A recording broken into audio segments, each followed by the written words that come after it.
வணக்கம் நண்பர்களே. இன்டர்நேஷனல் ரிலேஷன்ஸில் நீங்கள் எல்லாரும் நெய்பர்ஹுட்டை பற்றி படிச்சிருப்பீங்க. நெய்பர்ஹுட் அப்படின்றது இந்தியாவை சுற்றி இருக்கக்கூடிய அண்டை நாடுகள். இந்த ரீஜனை தான் நம்ம நெய்பர்ஹுட் அப்படின்னு சொல்கிறோம். இந்த நெய்பர்ஹுட் பாலிடிக்ஸை நீங்கள் ரெகுலராக நடப்பு செய்தியில் ஃபாலோ பண்ணிருப்பீங்க.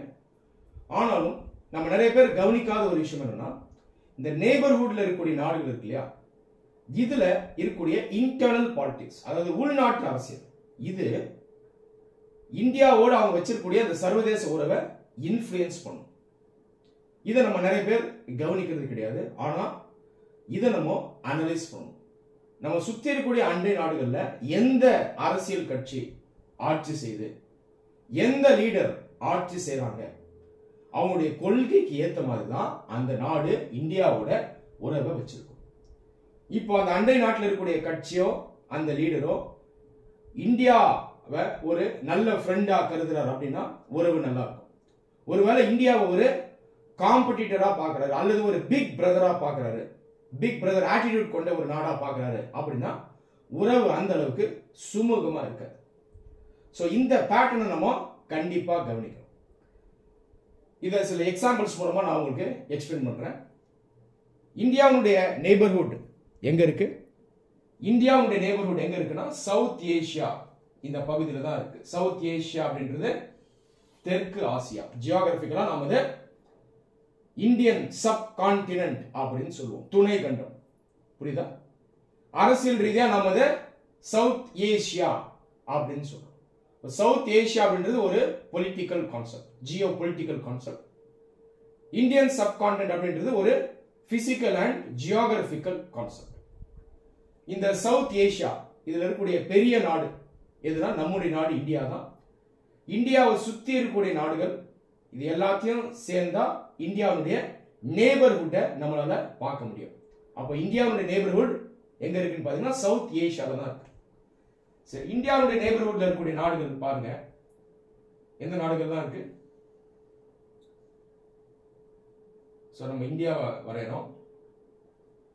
நம் நாடு,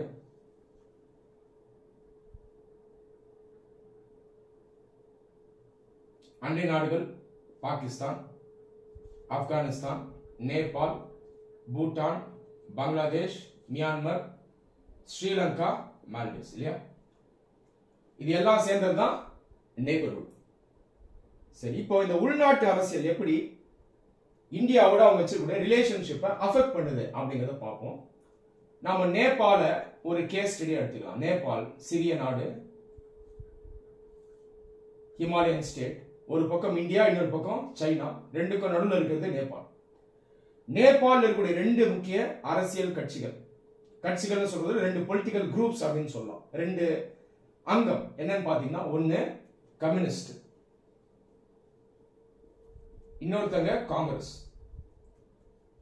இந்தியன் நேஷனல் காங்கிரஸ் கிடையாது, நேபாளி காங்கிரஸ். இங்க ஒரு பெக்யூலரான ஒரு விஷயம் என்னன்னா, இந்த கம்யூனிஸ்டுக்குள்ளே மாவோயிஸ்டும் இருப்பாங்க. இந்தியாவில் இருக்கிற மாவோயிஸ்ட் பாத்தீங்கன்னா அவங்க இன்சர்ஜென்ஸ், இந்தியன் கவர்மெண்ட் எதிர்த்து சண்டை போடுறவங்க. ஆனா நேபாள்ல அவங்க எலக்ட்ரல் பாலிடிக்ஸ்ல இறங்கி வாக்கு அரசியல்ல ஈடுபடுறவங்க. இதுக்கு முன்னாடி அவங்க கவர்மெண்ட்ல ஒரு அங்கமாகவும் இருந்திருக்காங்க. தற்போதைக்கு நேபாள்ல கம்யூனிஸ்ட் தான் ஆட்சியில் இருக்காங்க. இதுக்கு முன்னாடி நேபாளி காங்கிரஸ் ஆட்சி இருந்துச்சு. இப்போ இந்த உள்நாட்டு அரசியலுக்கு நான் வரேன். கம்யூனிஸ்ட் பாத்தீங்கன்னா சைனாவோட மெயினா க்ளோஸா இருப்பாங்க. கம்பேரிட்டிவா இந்தியாவோட ஒர்க் பண்ணுவாங்க. பட் யாரோட டில்ட் ஆகி போக நினைப்பாங்கன்னு பாத்தீங்கன்னா சைனாவோட அவங்க டில்ட் ஆவாங்க. காரணம் என்னன்னா ஐடியாலஜி, தத்துவம். கம்யூனிசம் சைனாவையும் நேபாளையும் க்ளோஸா கொண்டு வரும். எப்பெல்லாம் நேபாளி காங்கிரஸ் ஆட்சிக்கு வராங்களோ, நேபாளி காங்கிரஸ் இந்தியாவோட கொஞ்சம் க்ளோஸா இருப்பாங்க. இதுக்கு முன்னாடி நேபாளி காங்கிரஸ் ஆட்சி செய்யும்போது உறவு பாத்தீங்கன்னா நல்ல சுமூகமா இருக்குது. சோ இந்த ஒரு பேட்டர்னை உங்களால நேபாள் நாட்டுல பார்க்க முடியும். அடுத்த நாட்டுக்கு நம்ம போலாம். மால்டீவ்ஸ் எடுத்துப்போம். மால்டீவ்ஸ் எடுத்துட்டீங்கனாலும் இங்கேயும் உங்களால ரெண்டு முக்கியமான கட்சிகளை பார்க்க முடியும். முதல் கட்சி தற்போதைக்கு ஆட்சியில் இருக்கக்கூடிய கட்சி, இது டெமோக்ராட்டிக் பார்ட்டி. இன்னொரு கட்சி progressive party. ப்ரோக்ரசிவ் பார்ட்டி இதுக்கு முன்னாடி ஆட்சியில் இருந்தாங்க, தற்போதைக்கு ஆப்போசிஷன்ல இருக்காங்க. டெமோக்ராட்டிக் பார்ட்டி தற்போதைக்கு மால்டீவ்ஸ் ஆட்சி செய்யுது. இப்போ இங்க எப்படி உள்நாட்டு அரசியல் வேலை செய்யுது அப்படிங்கறத பார்க்கலாம். தற்போதைக்கு ஆட்சி செய்கிற டெமோக்ராட்டிக் பார்ட்டி இன் மால்டீவ்ஸ், இவங்க இந்தியாவோட க்ளோஸா ஒர்க் பண்றோம், இந்தியாவோட நண்பனா பார்க்கறவங்க. ப்ரோக்ரசிவ் பார்ட்டி இந்தியா ஒரு நண்பனா பார்க்க மாட்டாங்க, இந்தியா ஒரு பிக் பிரதரா பார்ப்பாங்க. பிக் பிரதர் அப்படிங்கிறது ஒரு பெரிய நாடு தன்னை சுற்றி இருக்கக்கூடிய சிறிய நாடுகளை டாமினேட் பண்ண நினைக்கும், ஆதிக்கத்தை செலுத்த நினைக்கும். இந்த ஆட்டிடியூட் தான் பிக் பிரதர் ஆட்டிடியூட் அப்படின்னு சொல்லுவாங்க இன்டர்நேஷனல் ரிலேஷன்ஸ்ல. அப்படிப்பட்ட ஒரு நாடா ப்ரோக்ரசிவ் பார்ட்டி இந்தியாவை பார்க்குது. நீங்க கேட்கலாம், அப்படிதான் இந்தியா மற்ற நாடுகளை ட்ரீட் பண்ணதான் கேட்கலாம். நாம அந்த மாதிரி ட்ரீட் பண்றது கிடையாது. நாம மெயினா சாஃப்ட் பவர் தான் யூஸ் பண்ணுவோம், மிலிட்டரி பவர் யூஸ் பண்ண மாட்டோம், ஹார்டு பவர் யூஸ் பண்ண மாட்டோம், அழுத்தம் செலுத்த மாட்டோம். ஆனாலும் அந்த நாட்டில் இருக்கக்கூடிய சில கட்சிகள் இதை விரும்புறது இல்லை. இந்தியா அவங்க மேல ஆதிக்கம் செலுத்துறதா அவங்க நினைக்கிறாங்க. தற்போதைக்கு ப்ரோக்ரசிவ் பார்ட்டி ஆப்போசிஷன்ல இருக்கு. ப்ரோக்ரசிவ் பார்ட்டி பார்த்தீங்கன்னா இந்தியாவுக்கு எதிராக ஒரு ஸ்ட்ராங் ஸ்டான்ஸ் எடுத்தாங்க. இந்தியா அவுட் கேம்பெயின் அப்படின்ற ஒரு கேம்பெயினை நடத்தினாங்க. இந்தியாவே வெளியேறு அப்படிங்கிறதா அந்த இந்தியா அவுட் கேம்பெயின். ப்ரோக்ரசிவ் பார்ட்டியோட லீடர் அப்துல்லா யமீன் இதுக்கு முன்னாடி அவங்க ஆட்சி செஞ்சாரு, இப்போ ஆப்போசிஷன்ல இருக்காரு. ஒருவேளை மறுபடியும் ப்ரோக்ரசிவ் பார்ட்டி மால்டீவ்ஸ்ல ஆட்சிக்கு வராங்க அப்படின்னா நம்முடைய உறவு பார்த்தீங்கன்னா அந்த அளவுக்கு சுமூகமா இருக்காது. அப்ப நீங்க என்ன புரிஞ்சுக்கணும், தற்போதைக்கு மால்டீவ்ஸ்ல ஒரு பாசிட்டிவான சிச்சுவேஷன் இருக்கு, ஆளும் கட்சி இந்தியாவுக்கு ஒரு நண்பனா இருக்கு. நேபாளில் எப்படி இருக்குன்னு பார்த்தோம், தற்போதைக்கு ஆளும் கட்சி இந்தியாவுக்கு ஒரு பெரிய நண்பனா இல்ல. இதுக்கு முன்னாடி இருந்த காங்கிரஸ் இந்தியாவுக்கு ஒரு நல்ல நண்பனா இருந்தாங்க. இதே மாதிரி ஒரு சிச்சுவேஷனை உங்களால பங்களாதேஷ்ல பார்க்க முடியும். பங்களாதேஷ் சிச்சுவேஷனும் மால்டீவ்ஸ்ல இருக்க சிச்சுவேஷன் மாதிரி தான். பங்களாதேஷ் எடுத்துப்போம். இங்க தற்போதைக்கு ஆட்சி செய்யக்கூடிய கட்சி அவாமி லீக். இந்த கட்சி தான் பங்களாதேஷுடைய சுதந்திரத்துக்காக போராடினாங்க. இன்னொரு கட்சி ஆப்போசிஷன் பார்ட்டி முக்கியமான கட்சின்னு பார்த்தீங்கன்னா பிஎன்பி, பங்களாதேஷ் நேஷனலிஸ்ட் பார்ட்டி. இங்க இருக்கிற உள்நாட்டு அரசியல் நம்ம பார்த்தோம்னா அவாமி லீக் தற்போதைக்கு இருக்கக்கூடிய கவர்மெண்ட் இந்தியாவோட க்ளோஸா இருக்கவங்க. பிஎன்பி பாத்தீங்கன்னா இந்தியாவோட க்ளோஸா இருக்க மாட்டாங்க. இவங்க யாரோட க்ளோஸா இருப்பாங்கன்னு பாத்தீங்கன்னா சைனாவோடையும் பாகிஸ்தானோடையும் இவங்க க்ளோஸா இருப்பாங்க. அவாமி லீக் கம்பேர் பண்ணும்போது பிஎன்பி பாத்தீங்கன்னா கொஞ்சம் ரைட்டிஸ்ட் பார்ட்டி, கன்சர்வேட்டிவ் பார்ட்டி, மாற்றத்தை அந்த அளவுக்கு விரும்பாதவங்க, செக்யூலரிசம் அவங்க சப்போர்ட் பண்ண மாட்டாங்க, இஸ்லாமிஸ்ட் பாலிடிக்ஸ் அதிகமா சப்போர்ட் பண்ணுவாங்க. இஸ்லாமிஸ்ட் பாலிடிக்ஸ் அப்படின்றது இஸ்லாம் மதத்தை மையமா வச்சு அடையாளமா வச்சு செய்யக்கூடிய அரசியல். அப்ப நீங்க என்ன பண்ணீங்கன்னா தற்போதைக்கு எப்படி மால்டீவ்ஸ்ல பார்த்தோமோ அதே மாதிரி ஒரு ஃபேவரபிள் சிச்சுவேஷன் நமக்கு பங்களாதேஷ்ல இருக்கு. ஒருவேளை ஃபியூச்சர்ல பிஎன்பி கட்சி ஆட்சிக்கு வந்தாங்கன்னா சிச்சுவேஷன் கொஞ்சம் அன்ஃபேவரபிளா மாறதுக்கான வாய்ப்பு இருக்கு.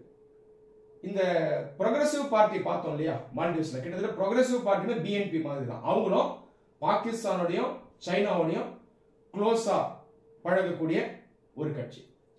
இப்போ இந்த மாதிரி ஒரு சிச்சுவேஷனை உங்களால நெய்பர்ஹுட்ல பார்க்க முடியும். ஸோ இதெல்லாம் கேஸ் ஸ்டடியா வச்சு நான் எக்ஸ்பிளைன் பண்ணிருக்கேன், எக்ஸாம்பிள்ஸா வச்சு எக்ஸ்பிளைன் பண்ணிருக்கேன். இப்போ ஃபியூச்சர்ல இந்தியா எப்படி இந்த சிச்சுவேஷன்ஸை கையாளணும் அப்படின்னு பார்த்தீங்கன்னா டிப்ளமசியை ப்ராப்பரா யூஸ் பண்ணணும். ஒருவேளை பிஎன்பியே ஃபியூச்சர்ல ஆட்சிக்கு வந்தாலும் நாம இந்த கட்சியோடையும் அவங்க அமைக்கக்கூடிய அந்த கவர்மெண்டோடையும் சுமூகமா நாம செயல்படணும். இதுக்கு டிப்ளமசி ரொம்பவே ஹெல்ப்ஃபுல்லா இருக்கும். அப்ப என்ன பண்ணணும், இப்பவே அவங்க ஆட்சியில இல்லாத பொழுதே நாம அவங்களோடையும் பேச்சுவார்த்தை நடத்தணும். ஸோ இந்த மாதிரி யுக்திகளை நாம கையில் எடுக்கணும். ஒரு கட்சி நமக்கு ஃபேவரபா இல்லைன்னா கூட ஒருவேளை அந்த கட்சி ஃபியூச்சர்ல ஆட்சிக்கு வரலாம், அதுக்கு நாம இப்பயே ரெடி ஆயிடும். ஸோ ஒரு பிராக்டிக்கலான ஒரு என்கேஜ்மெண்ட்டுக்கு நம்ம போகணும். இன்டர்நேஷனல் ரிலேஷன்ஸ்ல ரெண்டு விதமான டிப்ளமசி இருக்கு. ஒன்னு ட்ராக் 1 டிப்ளமசி, அபிஷியல் டிப்ளமசி. இன்னொன்னு ட்ராக் 2 டிப்ளமசி. ட்ராக் 2 டிப்ளமசி அப்படிங்கிறது நிறைய பேர் டிஸ்கஸ் பண்ண மாட்டாங்க. இந்த டிப்ளமசிக்கு பாத்தீங்கன்னா சக்தி ரொம்பவே அதிகம். ட்ராக் 2 டிப்ளமசி அப்படின்றது அபிஷியல் சேனல்ஸ் மூலமா அது நடக்காது, கட்சிகள் மூலமா நடக்கும், அரசியல் தலைவர்கள் மூலமா நடக்கும், பொதுமக்கள் இருக்காங்கல்ல சாதாரண மக்கள் அவங்களுக்கு மத்தியிலே நடக்கும். இதுதான் இந்த ட்ராக் 2 டிப்ளமசி அப்படின்னு சொல்லுவாங்க. இப்போ இன்னொரு நாடு இருக்கு அப்படின்னா அந்த நாட்டில் இருக்க கவர்மெண்ட்டோட நம்ம டைரக்டா பேசணும் அப்படின்னு அவசியம் இல்லை. அங்க இருக்கக்கூடிய மக்களோட நம்ம நேரா நம்ம பேசலாம், அவங்களோட நம்ம கம்யூனிகேட் பண்ணலாம், நம்முடைய வேல்யூஸ் என்ன, நம்முடைய ஆம்பிஷன்ஸ் என்ன அப்படிங்கிறத நாம சொல்லலாம். ஸோ இந்த ட்ராக் டு டிப்ளமசியை நம்ம யூஸ் பண்றது ஃபியூச்சர்ல வரக்கூடிய ஒரு புது கவர்மெண்ட்டோட நம்ம ஒரு சீரான சுமூகமான உறவு வச்சிருக்கிறதுக்கு ரொம்பவே ஹெல்ப்ஃபுல்லாக இருக்கும். நன்றி.